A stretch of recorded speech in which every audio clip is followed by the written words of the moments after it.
It happened quietly. No media, no press conferences, no applause, just three men, a broken bar in a dark room, a broken bar signing a single piece of paper that could change the entire future of Africa. Three African presidents, once divided by borders, languages, and history, came together under the cover of night to sign a treaty that would challenge the most powerful nations on earth.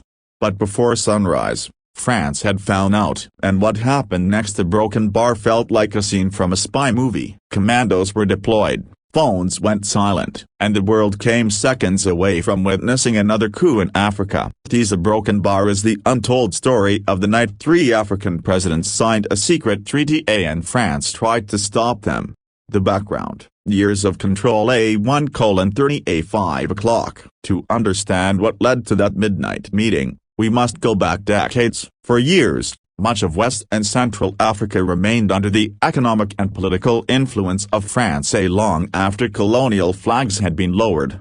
The system was called the Franc-Afrique Network, a shadowy web of politicians, bankers, military officers, and French corporations. At its center was the CFA franc, a currency controlled by the French treasury, used by 14 African countries. It meant that even though African nations were independent, their economies were still chained to Paris. Whenever an African leader tried to break away, history showed what followed: assassinations, coups, sanctions. From Thomas Sankara in Burkina Faso, a broken bar, to Laurent Gbagbo in Ivory Coast, a broken bar. Anyone who defied Paris often didn't last long. But this time, a broken bar, things were different. The new wave of leaders, 8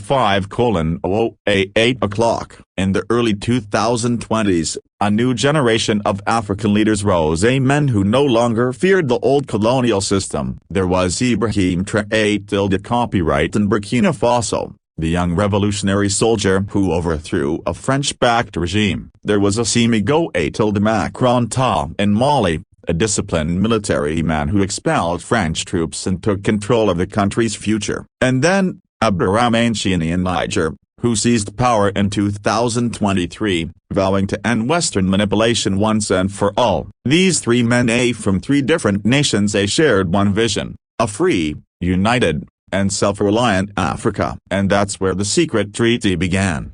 The secret meeting, 11 o'clock. According to intelligence reports leaked months later, the meeting took place in a heavily guarded military compound, somewhere near Ouagadougou, the capital of Burkina Faso.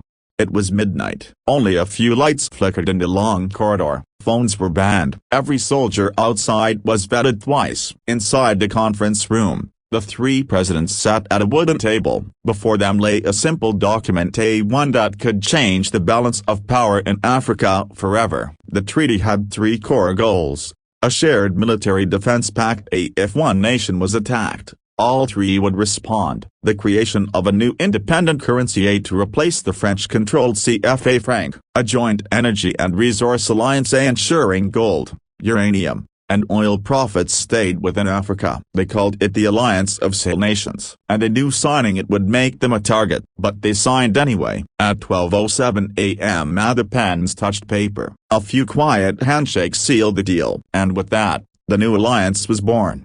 France finds out 1500 hours. In Paris, French intelligence had been monitoring the situation for months. Drones, satellite feeds, and spies embedded in local networks. When they intercepted coded radio chatter suggesting a joint military pact between Mali, Burkina Faso, and Niger, alarms went off. Within hours, a classified report reached the French Ministry of Defense. The headline was simple: Greater than Sahel leaders prepare anti-French alliance, immediate action recommended. The next order came directly from the copyright palace. A small team of elite French commandos, the same unit used in hostage rescues, was dispatched to West Africa under the label Operation Mirage. Officially, their mission was to protect French citizens. Unofficially, a broken bar, their goal was to stop that treaty from taking effect. The commando operation, 1900 hours. At 2 a.m., two unmarked helicopters took off from a French military base in Chad. Their target, an airstrip outside Ouagadougou believed to be used by the Sahel Alliance leaders. On board were a dozen French special forces, armed, silent, and under strict radio blackout. But what they didn't know, a broken bar, was that Burkina Faso's intelligence had already intercepted their movements. Inside the presidential compound, copyright received a short encrypted message, greater than foreign aircraft inbound. ETA 20 minutes. Without hesitation, he activated Operation Shield, a defensive protocol designed for one purpose: repel any foreign interference. Anti-air batteries locked onto the incoming helicopters. Malian and Nigerian security units went on full alert. When the French helicopters entered Burkina Faso copyright airspace, a radar alarm screamed. A voice came over the French comm channel: "Greater than we've been painted. They're tracking us." Moments later, a tracer fire lit up the night sky. The Commandos aborted the mission and pulled back toward Nigerian airspace, barely escaping anti-air missiles. France would later deny the operation ever happened. But satellite imagery from that night, released by independent analysts, told a different story. The alliance goes public 19:08 2200 hours. By sunrise, the three presidents went public in a joint televised announcement broadcast across their nations. Copyright, Macron and Chine stood shoulder to shoulder, dressed in military uniform, flags behind them. Copyright spoke first. "Greater than we, the free nations of the Sahel, declare our unity and our independence from all foreign control." Macron continued. "Greater than no more exploitation, no more colonial currency, no more foreign troops on African soil." And finally, Chine declared, "Greater than if you attack one of us, you attack all of us." The message was clear. The Alliance of Sahel States was born. It was a direct challenge not just to France, but to NATO, the EU, and the entire post-colonial system in Africa. France's reaction: 22:08 25 hours 0 minutes. In Paris, the reaction was immediate and furious. French media called it the dangerous anti-Western bloc. Officials warned of terrorist infiltration. But behind the scenes, France's biggest fear wasn't terrorism, a broken bar. It was losing control. Billions of euros in gold, uranium, and oil contracts were now at risk. And worse, if more African countries joined this new alliance, the entire Francophone system could collapse. The French foreign minister held an emergency meeting, urging calm. But intelligence officials pushed for covert action, destabilization, sanctions, and propaganda. Meanwhile, the United States watched quietly. Washington didn't intervene, but they also didn't stop France. For decades, Africa had been the silent battleground for global influence. Now, it was waking up. The Western media war: 25:08 28 hours 0 minutes. When force failed, France turned to the next best weapon: media. Western outlets began publishing stories accusing the three leaders of authoritarianism, Russian influence, and anti-democratic behavior. CNN, BBC, and Le Monde all repeated the same line: "Greater than the Sahel Alliance threatens regional stability." But African social media told a different story. Millions of Africans flooded Twitter and they called the three presidents the Midnight Patriots. For the first time, young Africans saw leaders standing up against foreign interference, not with speeches, but with action. The narrative was shifting, and no amount of Western media spin could stop it. Behind the scenes, a new power backing 828:08 32 hours 0 minutes. While the West scrambled to respond, another power quietly stepped in: Russia. Intelligence reports later confirmed that Wagner operatives, now rebranded under a new name, had been assisting the Sahel Alliance with security and intelligence training.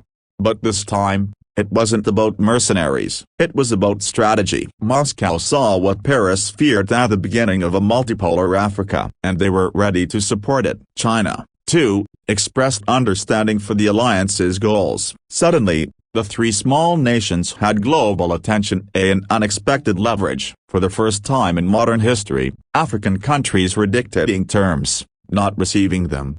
The night after 32:00 35 hours 0 minutes, the night after the failed French operation, Copyright reportedly held a private call with Macranta and Chiani. He said only one line, "Greater than they tried to stop us. That means we're doing the right thing." From that moment, the alliance accelerated its plans. They announced a shared military command, joint currency talks, and plans for a new African investment bank, fully independent from Western control. Economists in Paris called it madness, but Africans called it freedom. The Midnight Treaty had become a sunrise revolution.